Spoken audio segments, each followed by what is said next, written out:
Oh my God. They said, watch this. What is everyone doing? I don't think there's any coach in the league. I don't think there are any players in the league who are picking. Welcome back to Around the Block Volleyball. League One just wrapped up its inaugural first season, and we have a lot to discuss before the playoffs / League One Finals. But first, we had a crazy weekend full of games that we have to talk about. So let's get into it. To start with our match recaps, we're going to start with League One, which was not the craziest thing.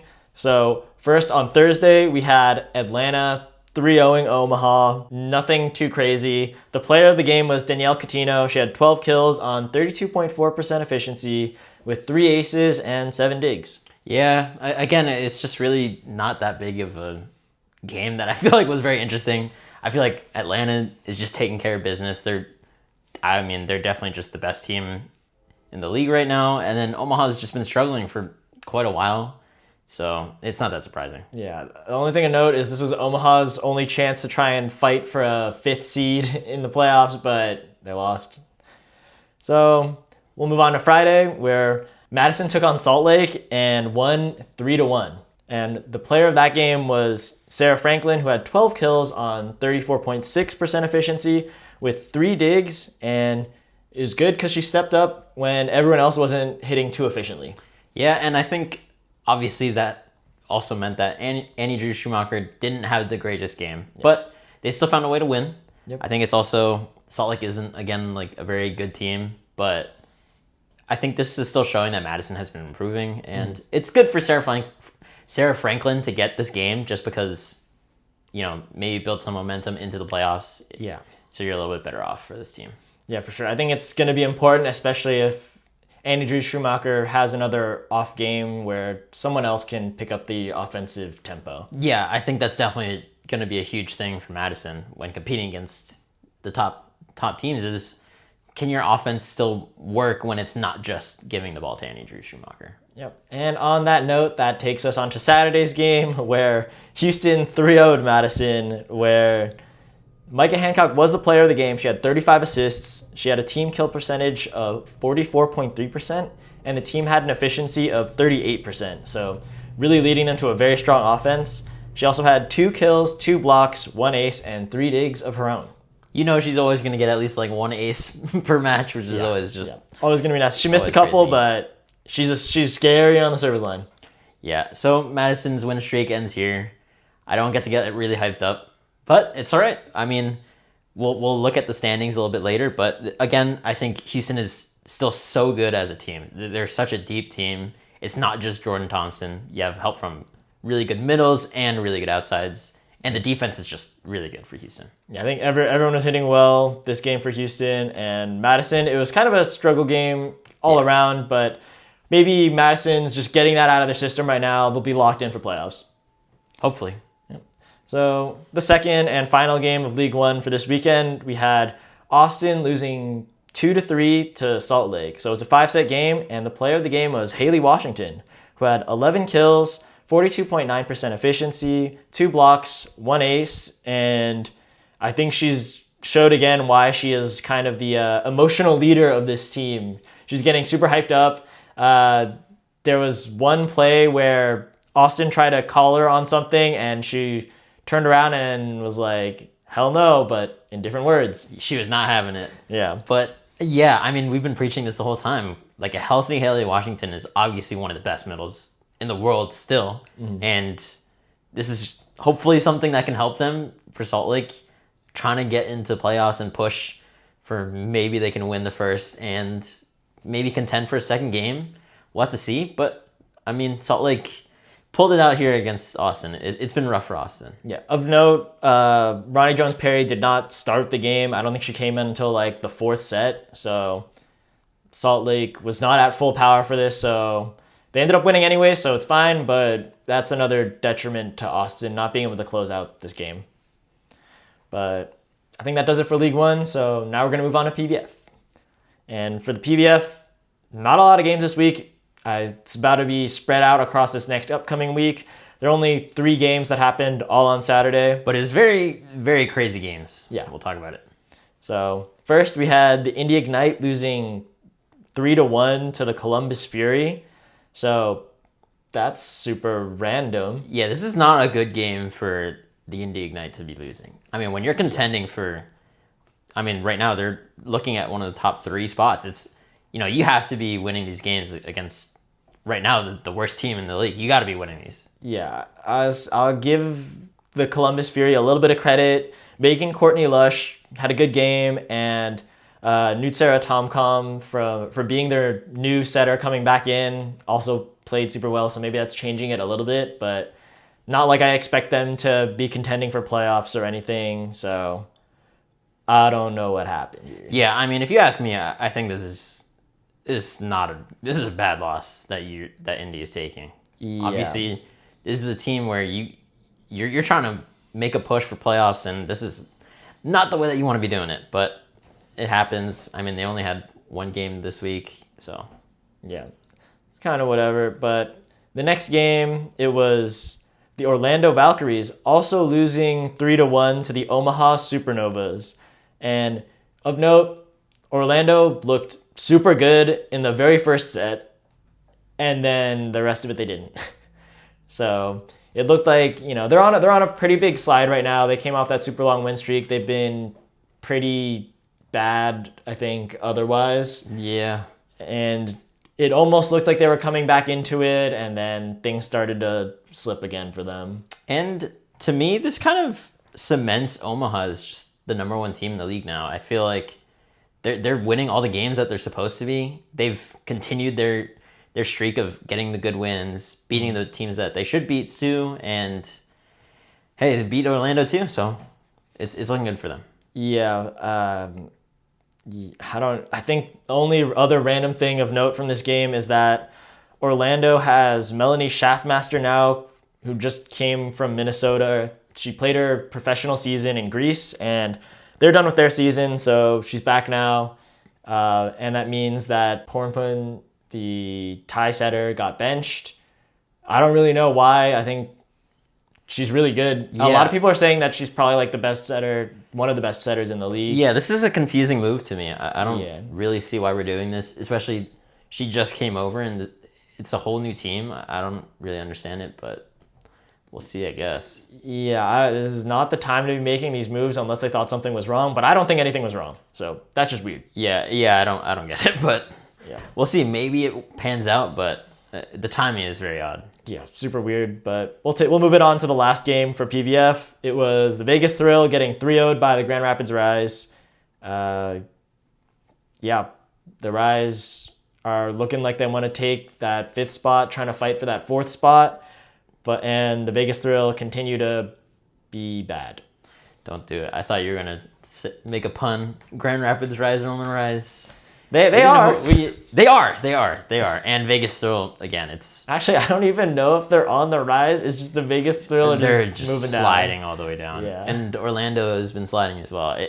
There's a lot of things that have been shifting around in PVF, and you wouldn't have thought that maybe even like a month ago. It just, the way that the standings and the league is turning out, it's been crazy. Yeah, I think there's also a lot of like random roster moves that are being made super late in the season for no good reason, in my opinion. It's a little weird, but I think the top teams for contention are pretty much who we think they are, and the bottom teams are staying where they are. Yeah, I think the only team that has been sliding is Orlando, but otherwise, the teams that we thought were going to be competing, they're still there. Yeah. And that's it for PVF, so now we can move on to where things get really crazy. It's the NCAA. It's always the NCAA, isn't it? We just talked about upsets last week. Yeah. And this weekend was plenty more of that. Yeah, we thought last weekend was going to be as crazy as it gets. Then this weekend came around. Oh my God. They said, watch this. What is everyone doing? Oh my goodness. I could not believe what was happening. Yeah. All right, let's get into it. Yeah. So starting on Thursday, nothing too crazy here. Ohio State 3-1 Ball State. Ball State should be winning this, but they're close enough in their rankings. Not too big a deal. BYU 3-0'd Stanford. Stanford's on a little bit of a slide right now, and BYU looks pretty solid. Sounds about right. USC 3-1 beat Pepperdine. That's about what we expected. Nothing of an upset here. Yeah, with USC looking very good, so it made sense. Yep. Long Beach 3-1 UC Santa Barbara. Yeah, that's about right. Now to Friday. This is where things get a little bit crazy. This is where we're going to break things down a little bit. But let's get the easy games out of the way. BYU 3-1 Stanford. Beat them again. Yeah, rematch. Sounds about right. Long Beach 3-0 UC Santa Barbara. Again. Yeah. Sounds about right. And now. Here we go. First, we got CSUN 3-0ing Hawaii. And I think already in people's mind, I feel like some people already had Hawaii slipping down to like 4. They were ranked 5th in the previous coaches' ranking. Yeah, so they were already sliding, but man, was I not expecting CSUN to absolutely destroy them in a sweep. It's crazy to me. Yeah, I don't know what happened. All 3 of the Hawaii pins just had awful games. And then CSUN just came alive. Oh my God, Jalen Phillips, he's him. Yeah, we've been preaching him, actually. I feel like he's been really good these past 2 or 3 weeks, maybe in the month, and he's still doing it. I mean, he really is looking like one of the really good right sides that's in the nation right now. Yeah, he could definitely be up there with the best of the best. And also for CSUN, they had great blocking, and just all of their hitting was sublime. No one hit below 33.3% efficiency, so that's just a recipe for success. Yeah, it was crazy. I mean, Hawaii just looked like out of sorts. The hitting wasn't great. Serve receive wasn't really that good either. Yeah. And they were just getting blocked. They were not able to put the ball down. It was not good. I don't know what happened, but like some people were blaming it on the CSUN arena because it's super small and just everything feels like compacted and personal. The crowd is personal in your face, but Hawaii should be used to it. Yeah, I mean, they've been playing in huge games. I mean, it's Big West. Like, you got to be ready for that. And, I mean, again, maybe they can lose to them, but a 3-0 is not what I was ever going to think about. Yeah, also, CSUN, we thought they were slipping, but guess not. Hey, win with this. I mean, that looks good. Yeah, so let's move on to the next big upset where GCU 3-0'd UCLA in Cam Thorne's return to GCU. This is what kind of angered me. When Cam Thorne pulls up back into GCU, now that he's on UCLA, I feel like this is a game that as the teammates on UCLA, you have to win this game for him. You should be trying to lock in. You should be trying to absolutely destroy GCU. There's no way that you let this happen. It was crazy. Again, this one was a game. I thought it was just fake. Like I did not believe it when I saw the scores. Yeah, I mean, for him personally, I think he ended up having like a fine game. He had 9 kills of his own on 40% efficiency. It's a good game. Yeah, perfectly fine game. But dang, the UCLA pins let him down. Zach Rama, Cooper Robinson, they both hit 0% efficiency, so they had just as many errors as they did kills. Not what you want. No, not even close. And I mean, they're really good pins, so it's definitely not what you're expecting for your team. Yeah. GCU just looked super good. Shout out to Trent Moser, who led the way for them with 13 kills of his own. But a 3-0 is crazy. And it's funny, we're not even done yet with the upsets. Yep, we got one more. This one, I'll give you this one. Yeah, this one I'm happy with. UCSD beat UCI 3-1. Where's the sweatshirt, man? I've won it too many times, but let's go, UCSD. We did it. Anthony Sherfon showed out. All of UCSD showed out. Oh my God. It just looked so good for UCSD, and it just went so wrong for UCI. Yeah. I mean, Sherfon got rewarded too, right? Big West Offensive Player of the Week. Yeah. Makes sense, for sure. Yeah. So it was super cool. Flexent and Heno, both of the players you want to rely on when you're UCI, bad games. Yeah. Bad games. Those are the guys. Those are the guys for UCI. And part of it possibly could have been from Joe Carlos. I already thought that his sets were looking really iffy in that game specifically, and then he got subbed out. He got subbed out for the freshman. I forget his name right now, but he's like a 6'6" freshman. So I was like, oh shoot, maybe UCI is back in it. They got a tall freshman, but got more size, but in the end, he was still a freshman, and UCSD was still able to take advantage of the matchups and put the game away. So let's go. But that takes us back to everything going back to normal a little bit on Saturday. We had Ohio State 3-1ing Lewis. I guess Ohio State, Lewis, they're fighting there for being in the 10s. Yeah. Sounds about right. Rankings might change a little bit, shift there. Ball State, they lost 3-1 to Purdue Fort Wayne, and what are you doing? What are you doing, guys? Yeah, I don't know what happened there. Yeah. I don't really know what's happening, but not tapped into Purdue Fort Wayne at all, but I feel like that's not a game you're supposed to lose, but what do I know? Yeah, I mean, you're a team competing in the teens in ranking, and yeah, you're not going to do that when you're losing to a team like that. Definitely not. Yeah. And here we got games that are a little bit more exciting, upsetty, but in different ways. It's kind of funny. The theme here is that a lot of the teams that lost got their revenge. Yeah, so first we got UCLA, who won against GCU, but it was a 5-setter, and they only won by 2 points at the very end, or 4 points. It was very close in the 5th set. It could have gone either way, honestly. Probably, again, not what UCLA wanted coming into this series. Definitely not. But I think for themselves, they're definitely going to blame it on their serves because they had 42 serve errors. And this is me personally. That's when the men's game can get just so terrible to watch. Obviously, I get it. You have to serve tough. Yeah. That's just part of the game now, but it's just insane. I mean, 42 serve errors is just, it's crazy to me.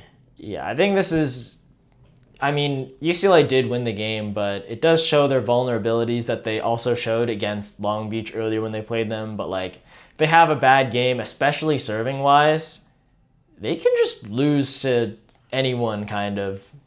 So, and in my eyes, it makes GCU look a little bit more legit. I mean, they're still around a 10-ish competing for that. High or low teens. Yeah, low teens. So they're competing, but yeah, if you're UCLA, you have to win this. Way closer than you wanted, but still got the win. Yeah, but next, this one, once we break it down, it'll be a little bit more understandable, but Pepperdine actually got their revenge against USC. They won 3-1. Before anyone panics, well, you can panic a little bit still anyways. I think it's worth panicking about. Yeah, but Dylan Klein did not play. So he was looking, yes. I think he played a little bit, but he was looking very injured. Yeah. So obviously Pepperdine, maybe it makes a little more sense that they win the game, but USC, this is not what you want to see. Dylan Klein going down. Yeah, I don't know. I think he got seen having to ice his knee, so something might be wrong there, and coming closer and closer to playoffs, it's not what you want to see. We'll have to keep tabs. I think the only thing that's difficult is in the NCAA, it's hard to know what the injuries are and what the timetables are for returns, but we'll have to see. Hopefully it's just a banged up injury and it's not something too serious, but we'll have to see going forward. Hopefully it's not too crazy. Yep, and unfortunately, moving on with that injury news, we move on to our next game where Hawaii did get the revenge as well. They won 3-0 versus CSUN, put it away pretty cleanly, but Christian Tetrisky got injured also. Yeah, it's tough. This is the time of the season where it's really getting really long. Yeah. And the games start adding up, but it's so tough to see such a great freshman go down. Yeah. Right? He's gotten multiple Offensive Player of the Weeks from the Big West. And he's looked like a really good right side for them, but it's tough to see people go down. Yeah, I think especially for Hawaii, where their schedule is that they're playing a game, then they got to fly. They're flying back and forth from Hawaii sometimes. Not the best rest, I'm assuming. It just sucks to see injuries happen. But I guess they won, so that's good for them. And hopefully they're able to keep their ranking high so they can rest Trisky a little bit more and hopefully have him back for playoffs. Yeah, we'll try and see if we can keep tabs on it. It's hard to see, but yeah, hopefully it's not too bad. Yeah, I don't think they're going to drop below 5th seed in the rankings, which is kind of what matters even if they end up losing in the Big West tournament. So I think it'll be okay, but we'll keep an eye on Hawaii as a whole. And back to getting revenge. For the final game we're going to talk about for NCAA, UCI ended up 3-0ing UCSD.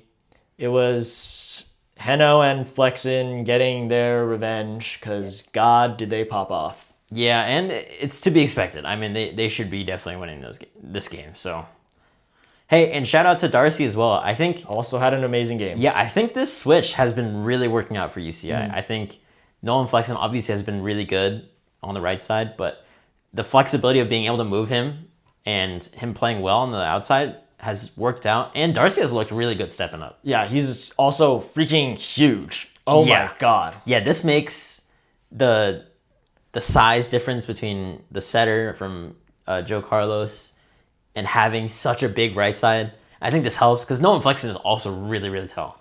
So this helps them feel more a little bit like a bigger team. So Yeah. Only other real thing of note from this game is that, again, UCSD is being caught in a little bit of a chirpy match with the other team. I think a lot of it stems from Bryce Dvorak, but I like it, and I think if we stay like a strong competitive team, I'm okay with us being a little bit of the villains of the NCAA right now. So we'll take it. I love being competitive at least, so it's all good. But hey, UCI wanted that smoke. They definitely wanted the smoke. Oh, they were chirping back, especially Flexen and Darcy. They were not having it. I enjoyed watching the game, even if we got 3-0'd. It made it a lot more fun. Yeah, it kind of reminded me of the Long Beach game where they really wanted that revenge, and this is the same thing. Yeah, I like it when things get a little heated. People give a little bit more energy that way. Yeah, it makes it more fun. So way more competitive too. So So that's it for our match recaps of the week. It was a pretty fun weekend of volleyball to watch. So let's move on now. We have all of our League One predictions and news to get going. So to start off, let's go with the League One Icons team. So this is their version of All-Stars. It was the breakdown of how this voting worked. They released a first team and a second team. It was 50% fan vote, which you're going to see, 25% player vote, that's fine, and then 25% coach vote, also fine. But let's just break down the teams and then we can react to it. all right, first team. At the setter spot, we had Lauren Carlini. I feel like made a lot of sense. Yep, not bad. Definitely. I'm okay with that. Really good team and one of the best setters. Yep, okay with that. Outsides, Kelsey Robinson-Cook and Jess Merzick. Also I okay think, with that. Not bad. this made perfect sense. Not bad. The middles were Ambrai Jidi and Shaka Obogu. I think this also made sense. I think the only one is Tia Jimerson. Yeah, it was okay. It was like, this one was a little bit more competitive, so I'm okay with it, but personally, I wouldn't have done it, but it's okay. We're not there yet. Annie Drew Schumacher as the opposite. I think this was interesting to me. I think it might have been like recency bias just because she's been healthy. Yeah, I think also it like got like the narrative buff where it's like she came back as soon as she got back to full health. Suddenly Madison like a power. Turned on the Jets. They became a competitive team again after looking like the worst team in the league easily. So I'll give her the narrative bonus. I think we need a little bit more of that in pro volleyball. So I think so, it's a good for thing. sure. But Jordan Thompson, definitely a big competition there. Little bit of, could be a snub, but it's okay. All right, and here's the big one. This is the one that has him all worked up. Dude. It doesn't make sense to me either, but he's not about it. At the libero spot, we have Lexi Rodriguez. Lexi Rodriguez has not played a single minute of libero this entire season.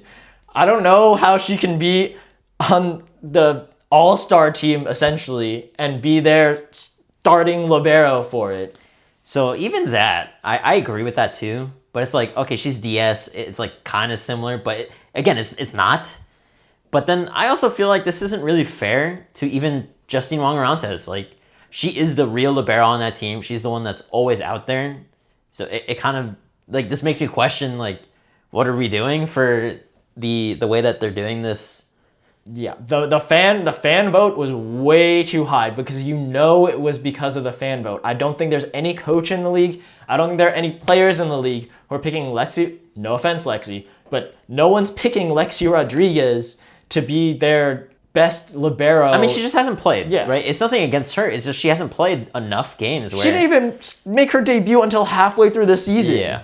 Like, I don't know. This, honestly, to me, it makes it feel like a little bit of a joke. It feels more like a popularity contest here. Yeah, I mean, it is, and honestly, all-stars are like that. Yeah, you want them leagues. to. Yeah, you want them to be the best players, and the fans should be able to vote for their people. But this makes me think that the ratio of the way that the votes impact it should definitely be different. I don't know if it's maybe like a 60-40 or maybe like 30-70. I don't know. 30-70 might be too much, but maybe like a 60-40 where it's 40% fans, 20-20 for players and coaches. Just so stuff like this doesn't happen. I just don't really think that's fair for the system. Yeah, or hopefully we're going to get like all League One teams or like another sort of team to come out of this, because if this is also somewhat their equivalent to like all NBA teams or something like that, this can't be it. Yeah, if anything, I would like if they made maybe like a first and second all-league team, and this is still separate. I think at least that helps differentiate it a little bit, where the fans can still vote for their people that they want, but then at the end of the day, it's maybe media or in the players and coaches that really are the ones that are deciding like a final end of the season. These are the top players in the league. Yeah, or if this is going to be something where they end up doing like a show match at the end of the season, that'd be cool too. Nothing's been announced, but if that was the reason for this, that's how it ends up going. That's what it looked like. Cool. That's what it looked like. I'm not too sure either. Yeah. But I tried to read into it a little bit. It looked like they were trying to set up like a match for it though. Yeah, So but we'll see. it'll be interesting, especially with I guess there aren't let's get into the second team first actually. Yeah. So for the second team, I'll read this one out. The setter was Rachel Fairbanks from Atlanta. The outsides were Claire Chassé and Jordan Larson from Madison and Omaha, respectively. The middles were Anna Hall from Madison and Tia Jimerson from Atlanta. The right side they picked was Jordan Thompson, so she did make her appearance on the list. That's good. And the libero was Manami Kojima, who I believe definitely would have deserved a spot over Lexi Rodriguez, but I don't know. Yeah, and so this is another team that it still makes me think that it's definitely popularity. Like I I don't don't say, Yeah, and I'm a fan of Claire Chassé. I really like her. I love the way that she plays. But I mean, I think just to be fair, there were some really good outsides in the league so far, and she hasn't been starting all the time, so I feel like that's also not as fair. Yeah, there are a lot of times where she doesn't fully play back row, and like she hasn't played fully in some games, or she gets brought in as a spark plug for like a set or two, not even the full set. And obviously that has its merits and it's very important. But when it comes to, this is essentially picking the top 4 outsides in the league. I don't know if she's exactly there or she should be there. I think, and it's interesting. Like, this makes me feel like it was obviously way more U.S. fans, which makes sense. It's a U.S. league. Yeah. But the only international player was Manami Kojima, and otherwise no other, international players got much buzz. Not that they should have, but and that it, that they completely deserved it. But it was just interesting for me to see that. And then, I think again this kind of makes me feel again that it's more a popularity thing. Yeah, I think when it comes to Jordan Larson, obviously, I think the votes came from players and coaches as well. But generally looking at it, especially with how Omaha has been for the past couple weeks, and she hasn't even played all the games, I think putting her as like a top 4 outside in the league right now. I don't think it's really makes sense. Yeah, it's like, obviously you want to pay your respects, but I think it also makes it a little bit disrespectful to some of the other great outsides we have in this league. Yeah. So, I think this whole list is tough. And if they have a show match at the end, if Kojima decides to stay around for it, I don't really know what's up with that. But even just in general, they should be announcing it soon, because like, how are people going to buy tickets, go to these games, whatever? And the finals are already right around the corner, so. Yeah, so we'll see if this even amounts to anything. I hope they announce like real, like a player voted, or like they have like, I think it'd be good. For sure. Or something else where they vote like a real like all player team. I think it'd be it's not deserving, but I think it's definitely needed that they need to do that. Yeah, I think voting on these is a little bit skewed, so it's a little bit weird. Yeah, and trust me, we're fans too. We want the fans to have a say in it, but I think this was definitely too much. Yeah, the way that it ended up, for sure. I mean, I'll forever have this for the inaugural season of League One. God, the voting was bad for libero, top libero of the year, because it is not Lexi Rodriguez, who is not a libero yet. So, in lieu of that, we just wanted to predict some of our regular season awards, kind of just pick like our own version of who we want a first team all League One would be. And so this is the way that we found out. It was that they are going to have a MVP, and then they also want to do a best in position awards. And I'm not sure if they want to give two outsides, two middles, something like that, or like we said, we kind of want to approach it with maybe they're going to make an all first league team, an all second league team, something like that. But we also tried to do our best in position award as well. Yeah, so this is one where this is just going to be from our opinion, basically, and kind of how we feel like things should have gone a little bit more. But we'll start off with MVP because that's a little bit less opinion-y, or is probably not going to be swayed as crazy because, God, if Lexi Rodriguez is the MVP by fan vote, I don't know what to say. I don't think they do that, so it's fine. I don't know what to say. But, I mean, for both of us, I think we both agreed that this was the MVP. I'm a little bit iffy on it, honestly. All right, well, first, for MVP, we had Jordan Thompson. Yep, I think she's been consistently one of the best players in the league the entire season. Always up there in the top right side spots. I think the only time she had any competition was towards the end of the season where Annie Drew Schumacher was really stepping it up. And that's why, in my opinion, I think if we're going MVP, I think also narrative-wise, like we talked about a little bit earlier, I really like the narrative for Annie Drew Schumacher taking that MVP, just, the turning the team around type thing. Hey, I'm a Madison fan. Hey, I'm not going to argue that. Yeah, I just think all the narratives just point for it being Annie Drew Schumacher, where it's like adding LeBron to like the bad Cavs teams when he first joined. Just the jump in games won. Oh man, was glazing. crazy. He's glazing. It was crazy. So, but I just think that you have to respect the turnaround that just her presence was able to bring. Yeah, I agree with that too. I just wanted to give some respect to Jordan Thompson. I feel like she shot out of the gate just dominating the league for leagues on end, and only recently has it been just more competition. But before, I thought it was just hands down she was the best, most impactful player on one of the best teams. Yeah, that's how I saw it. I think that's for sure understandable. I think especially if we're taking the League One Classic into account, she's basically why they won that. So there's definitely a lot of push for Jordan Thompson as well. So I think it's got to be one of these two. Yeah. I think just quick honorable mention is like maybe Kelsey Robinson-Cook. Yeah, I thought defensively. She's done great for Atlanta. Best team in the league.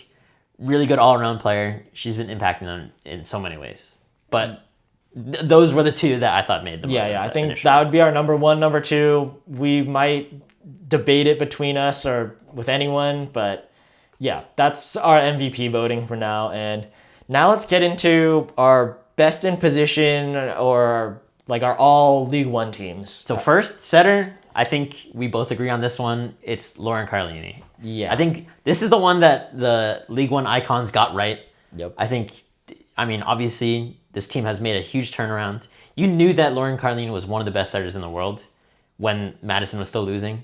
But now that the team is doing well, they're clicking, and she's obviously the one running the offense there, and it's been working out really well. I think even when Madison was on their big lose streak, I think Carlini was doing her best. I don't think you could be really giving her any blame for them losing matches like that. I think she was already playing at like best setter in the league level then, and now that they're winning, it makes even more sense. She just earned it straight up. I think I won't put her in the same conversation, but I'll give her an honorable mention. I think Micah Hancock, obviously. For sure. One of the best teams, and it makes sense. But I also think that defensively, Carlini takes it for sure. Disgusting.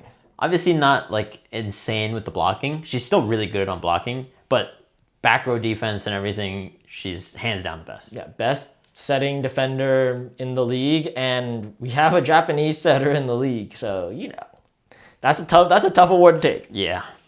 But now we can move on to who our all-league outsides would be. And again, we agreed with the icons list. We picked Kelsey Cook and Jess Merzik. Yeah, I mean, again, this one made sense. Kelsey Cook, such a great all-arounder. I mean, we knew, obviously, from the Olympics how well she can impact a team. And she showed it. I mean, Atlanta obviously being the #1 team. But the big surprise to me is Jess Merzik, man. Yep. I mean, the fact that she came off a national championship, she just graduated, and she said, no, I'm going to keep winning at this level too. I'm going to keep showing up. I'm going to be one of the best in this league too. And she's, again, also really good all-rounder too, which is amazing to see. I mean, she's really good on defense, obviously. Again, I would say probably the best outside hitter blocker to me. Agree. And offensively, she's still been there.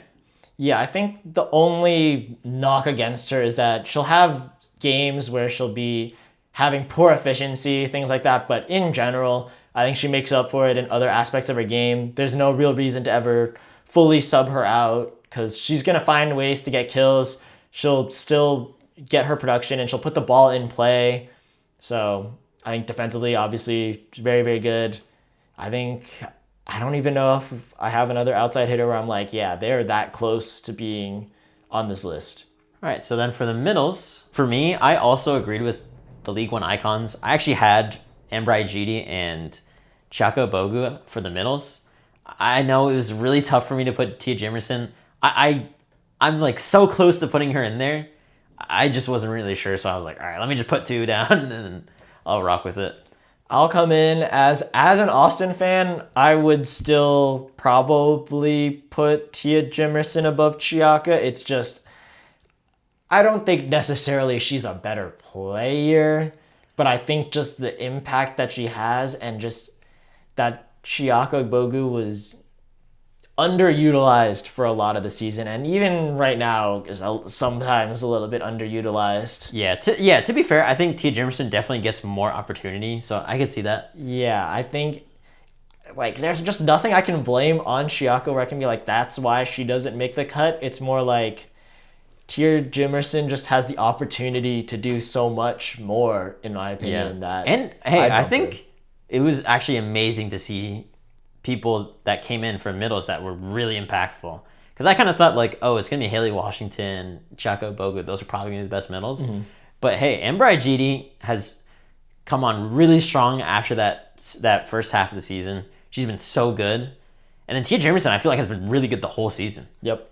And like when you look at it, she's, again, probably one of the best blockers. She's like right there with Chiako Bogu, which if you're doing that and you're producing offensively, hey, I mean, I can't be mad at putting her in there. Yeah, I think we just got a lot of great middle blockers in this league. We had it as like a 3-man race, but the other middle blockers are super good, and these 3 just were that elite. Yeah, you know what? You kind of convinced me. I kind of do want to put Tia Jimerson in instead. All right, then we'll change our list to have Embry Gidi and Tia Jimerson as our middles. All right, and then the opposite, I put Jordan Thompson in here. Again, I kind of just wanted to give her the respect of how well she's done throughout the whole season. Mm-hmm. Especially if this is a regular season award. I mean, like Annie Drews Schumacher missed a good third or maybe even like half of the season. So, or where she at least wasn't like at full playing power. At her best, for sure. Because when she was still working her way into it, she was only playing front row.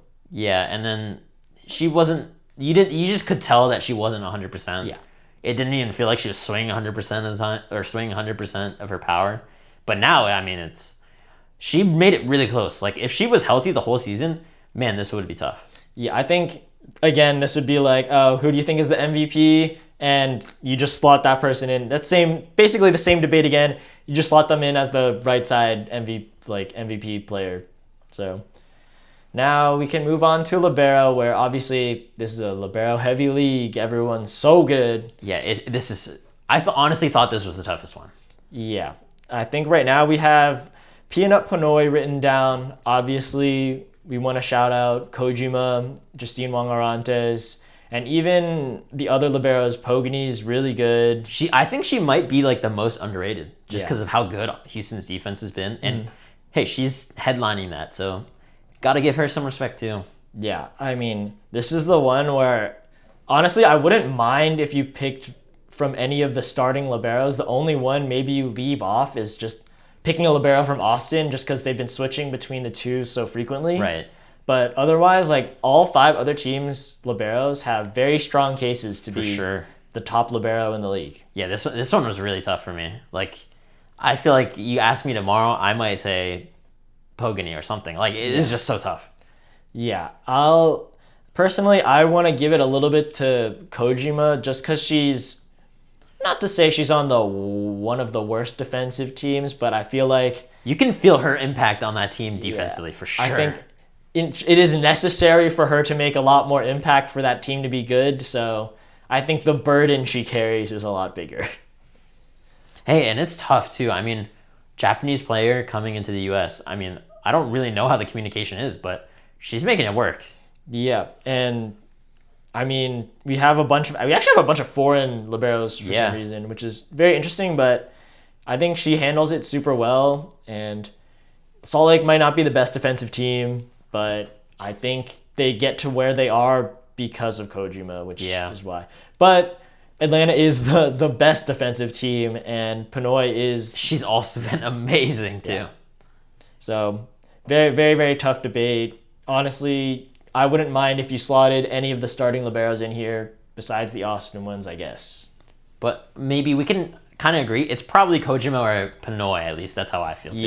Yeah. I think Justine Mongaron has had a couple highlight moments, but just in general doesn't feel like she's had the same impact. And that might also be from having Jordan Larson on the same court. It's and tough. Lexi Rodriguez. Yeah, it's tough when your team could be so good defensively or you're just having a rut and then the libero can only do so much. It's tough. Yeah, so that ends up being our League One MVP and kind of like all-star or all-league team. And we want to know what you guys think, who you guys would have chosen instead. It's a little bit of a debate, honestly. I understand if you guys have someone different, but don't put Lexi Rodriguez as your libero. Any snubs? Any snubs that we think of? Any setter snubs? Setter, I think you're just putting Micah Hancock there. I mean, Poulter does She's been a lot. solid for She's sure. been good, but she does do a lot. They do a lot of 6'2", so I think, what is her name? Tamaki Matsui, something like that. She also plays a lot, so I don't like it. I don't think when you're splitting the time that much, you should really be like given best in your position. It is weird too. I mean, I know that's their system, but I mean, Jordan Poulter was obviously like the best U.S. setter that can block. Yeah. So it is an interesting system, but yeah, I think it might have something to do with some like nagging injuries or something. I feel like Poulter has had like a little bit more trouble moving as much, so maybe it's like a little bit of load management in that sense. So very tough. I don't know. That makes sense for the setters. Yeah. Yeah. How about outsides? I feel like these two it was very fast for me to pick these two. Yeah. Now afterwards, it's like, hey, Mackenzie Adams has looked really good, like because she's like an underrated passer for sure. Underrated, but I think I think the other two just happen to be on another level. Yeah. So like she can be in there in like the conversation still, but I don't think she has a chance of fully taking it over. Yeah, I've been having a hard time thinking about anyone else, to be honest. Yeah, Ronnie Jones-Perry's up there as like a top offensive option, For sure. But definitely has... Yeah, defensively it's up and down. She definitely has her moments. So a little bit more... She's there too. Yeah, a little bit more error and block prone, so like the efficiency is definitely lower, but yeah, I think I like the way our list is right now, but you guys can really let us know. And that takes us on to just previewing and predicting the League One Finals. So this is super exciting. It starts April 10th, so this Thursday. Yeah. And the first match, the way it works is that the top 2 seeds have a bye. So the first day, you won't be seeing any Houston, any Atlanta. It's between the bottom seeds. So the way it works is we have Madison, number 3, versus number 6, Omaha. I think in terms of prediction, Madison, baby. yeah, they've already played against each other recently, and I don't know if Omaha is really firing on all cylinders like that. Even if they found some better aspects to their game. Sammy Francis has been huge for them. Maddie Cubic Banks has been huge for them. It's going to be a tough turnaround. Yeah. But hey, even my non-biased prediction on this, I just think that the defense from Madison has looked pretty good, and I don't know if Omaha's offense is going to be able to score enough points. Yeah. Now, maybe it's going to be maybe serving and serve receive might be a little bit tougher. Maybe that's where Omaha might be able to challenge it, but I'm still going Madison here. Yeah, I also think that Madison just has Annie Drew Schumacher, and she's one of 2 players in the league that like really has no answer. Yeah. So if she wants to score, she can probably score. Hey, maybe 2 people that have the answer could be her teammates. Yep. I don't know. Also, it also depends, I guess, if she has a bad game or not, but I think she got those out of the way this week. Hopefully. I think she's going to be coming in strong for these playoffs. But the second matchup means that it's number 4, Salt Lake, versus number 5, Austin, who literally just played against each other. I think we're going to see exactly what happened again, except now Salt Lake may not be resting Ronnie Jones-Perry to start the game. Oof, that's tough. So you're picking against your team? I haven't been a fan of just how things have looked recently. They appear to be struggling a lot. I think, obviously, Chris McGowan was put into a super tough situation where he's randomly picked up to coach a team like 2/3 of the way through the season. Yeah. So I think that's where just things have looked tough for Austin, and I like them, but I don't know if I can give it to them. No good Maddie Skinner game, Logan Eggleston, Chaco Bogu. That's what you want, but like you'll also be getting the full force of Salt Lake, which is going to make it a little tougher. True. I think if Ronnie Jones-Perry plays how you want her to play, this is going to be a tough game for sure for Austin to win.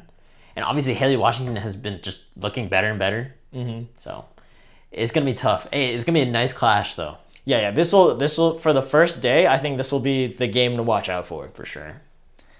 And then that takes us on to the next day where Atlanta will play the winner of that game we just talked about. So they'll play the winner of Salt Lake versus Austin.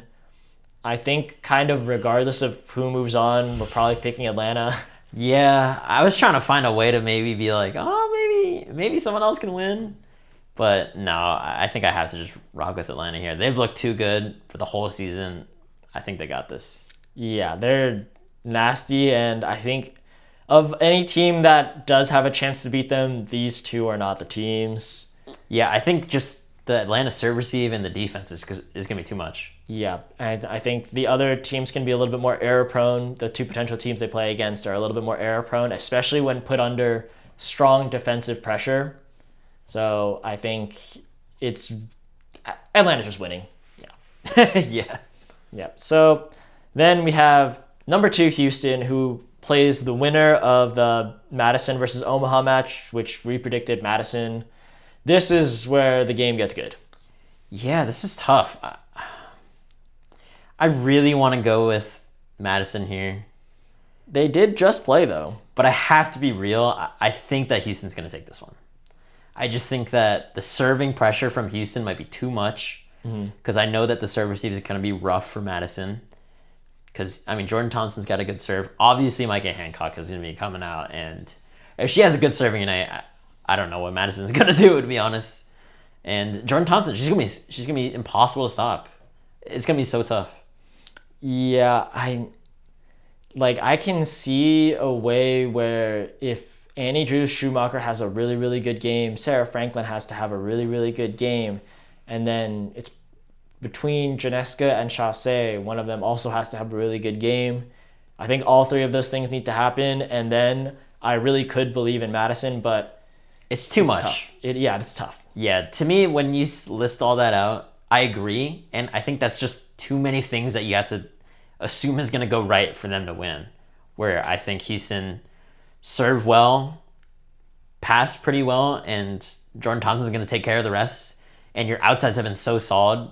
Obviously, they have like slightly bad games here and there, but they've been pretty good the whole season. So, yeah, I'll agree with it. I think we're just going to see basically the classic again. It's going to be Houston versus Atlanta in the finals. All right, and then going from that, who do we have winning the finals then if we do say Atlanta versus Houston? This is the toughest debate of the entire matchup. I mean, these are the number 1 and 2 teams for a reason. They're both that good. Every time they clash, it's always a banger game. Yeah. So it's honestly super tough to choose. And we're do you actually going to be making a bet between the winner of this match, or just in general who we think is going to win.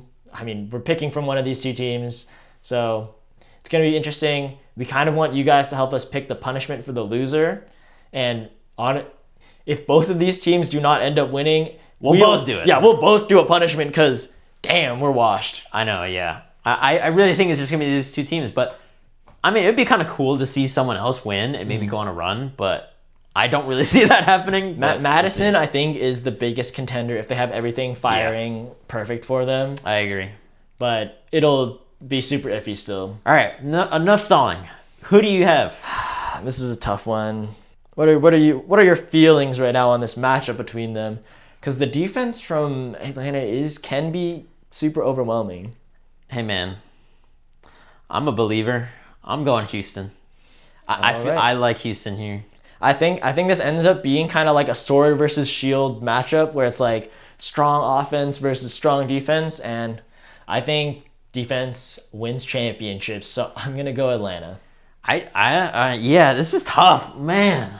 Yeah, I'm rocking with it though. I like yeah. Micah Hancock. I love the way that she's been playing. Hey, and the Penn State alum, you got Jess Merzick going too.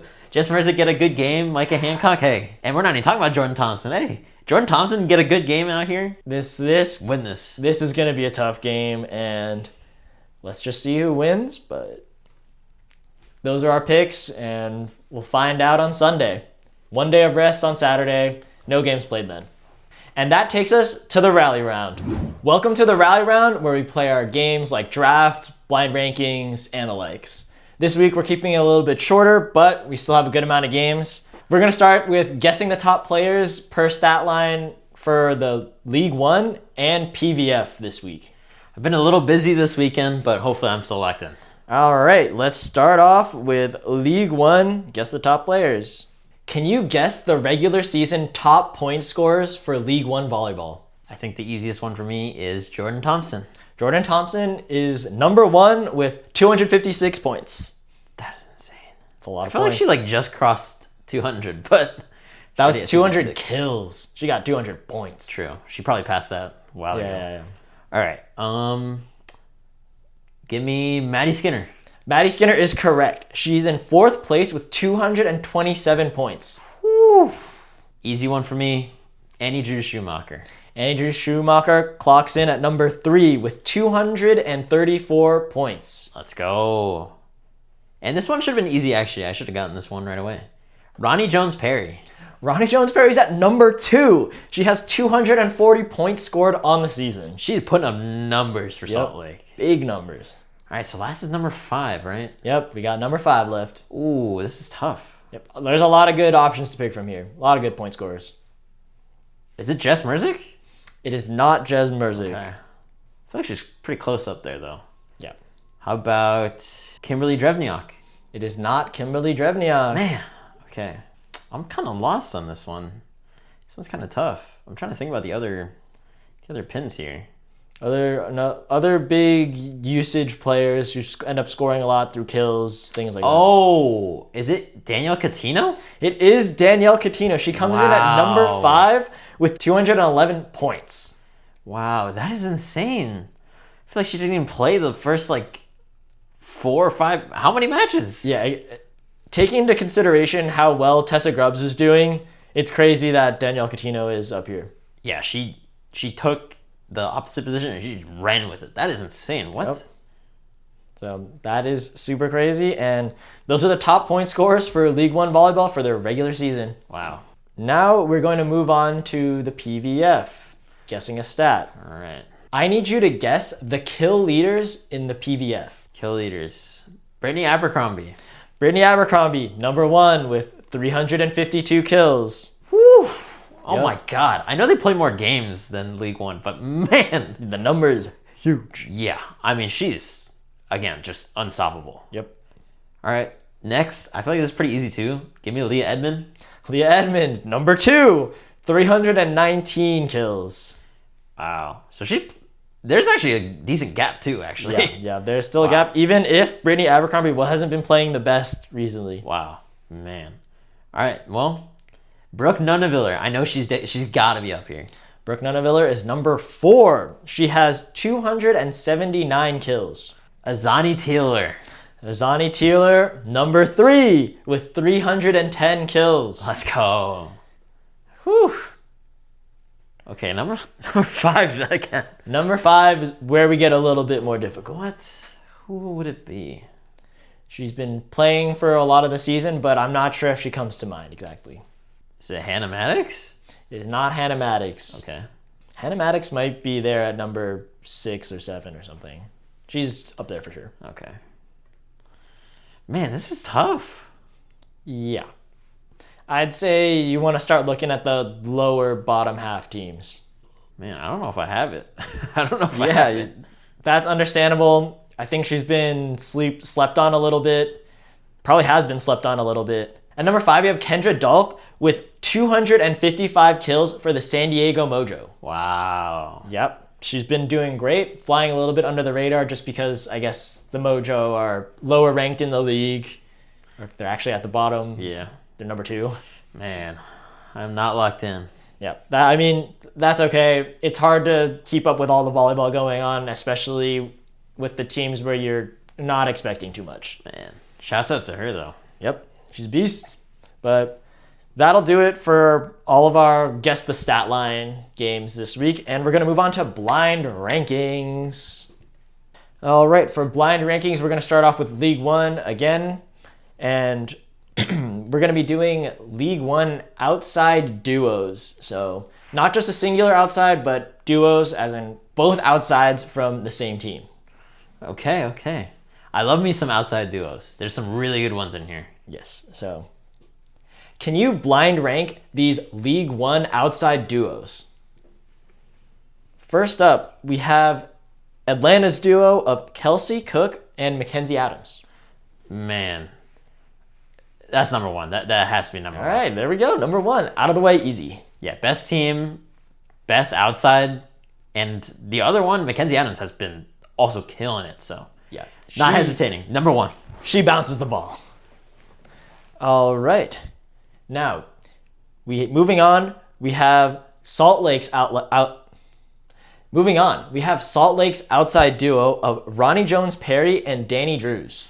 Ooh, I do like this duo, actually. Mm-hmm. This is kind of tough, though, because Danny Drews, they haven't been letting her play all the way around now. It's been a little different lately.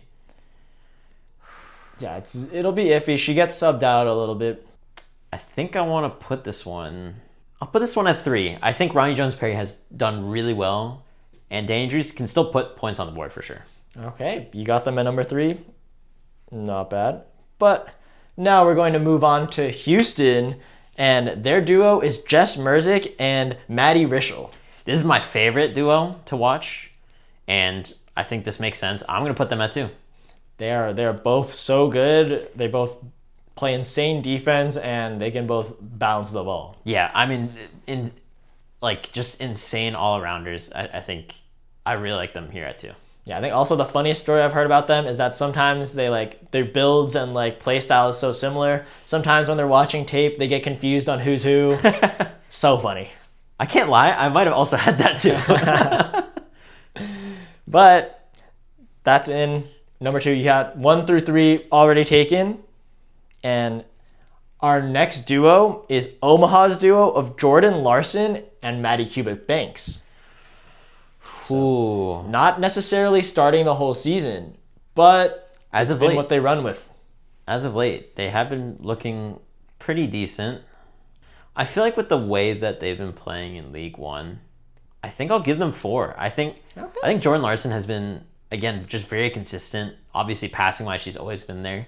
And hey, you give her a couple bounces or a couple really strong hits a game, She's been there. And Maddie Kubik-Banks, I think as long as she's been playing, she's been doing fairly well. So I'll put it at 4. They probably should have started using her earlier in the season, but With the way that the team is playing, yeah, maybe. yeah.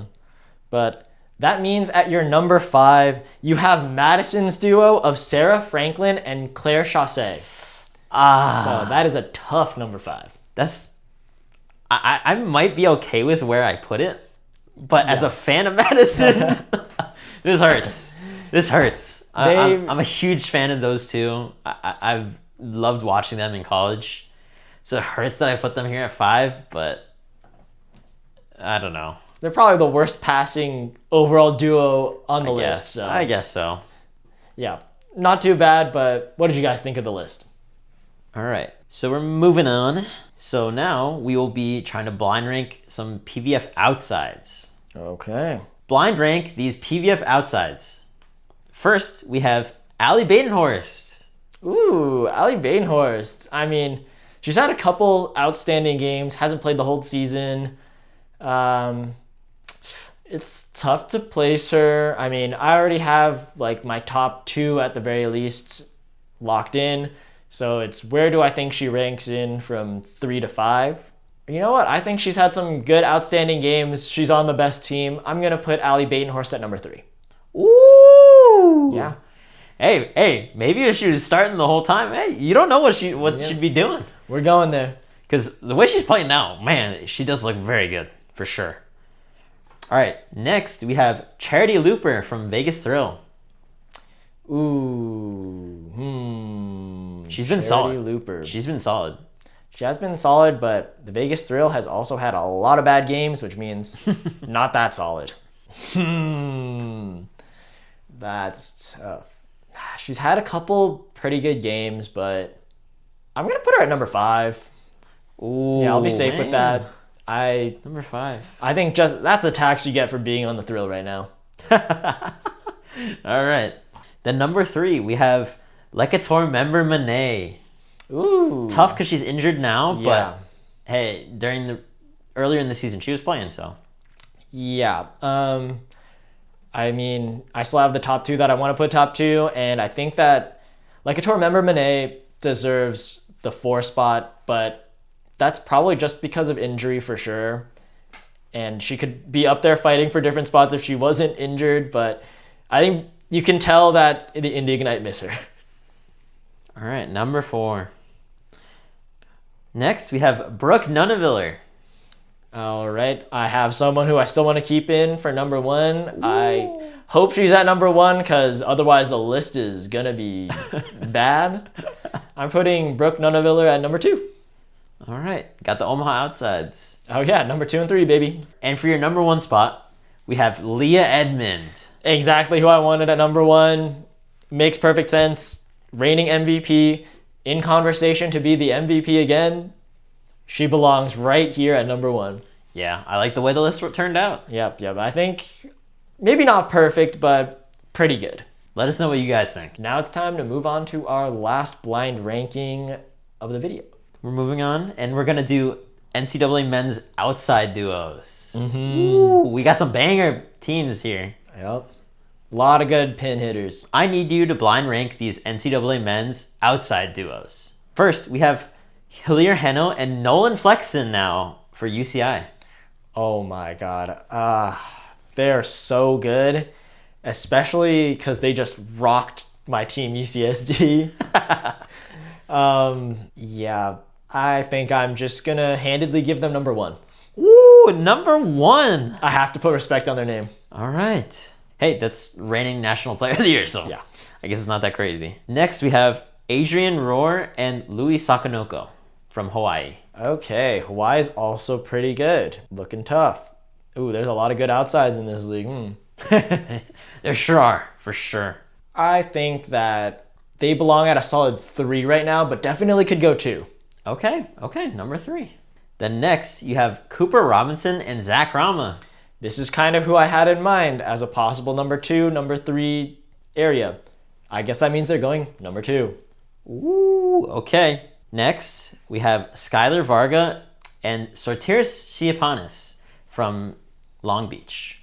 I still put Soto's here. I think he hasn't been playing lately because of the injury, but I feel like most fans, I kind of agree that he is the OH2 to me. Yeah, if he was playing, it'd be very good, but I'll tax them for Tsiapanis being injured this season. So we're talking this season.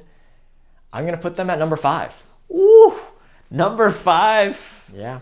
Man, the injury is tough, though. It hurts. Yeah. And then your number 4 spot is going to be Dylan Klein and Sterling Foley. I think I'm okay with that. I think Dylan Klein is looking like one of the best outside hitters in NCAA right now. He could be, I have him as my number 1 outside hitter, so I think he can carry them to at least a number 4. Not higher? Number 4? I think it's, as a duo, really in this duo, you want to give most of the credit to Dylan Klein. That's fair. That's fair. All right, let us know what you guys think. And that does it for our episode this week. We finished the blind rankings as well. So thank you guys so much for joining us. Hopefully you guys got a good preview of what's happening for League One and all the insane matches that happened this past week. Let us know what you guys would have for the League One awards, and if you guys have any punishments that you guys want us to do. Whoever's wrong, if we're both wrong, but please don't make it too difficult. Go crazy on us. Go crazy on us. But thank you guys so much for watching. Comment any of those suggestions down below. Like and subscribe, and we'll see you guys next time. See you later.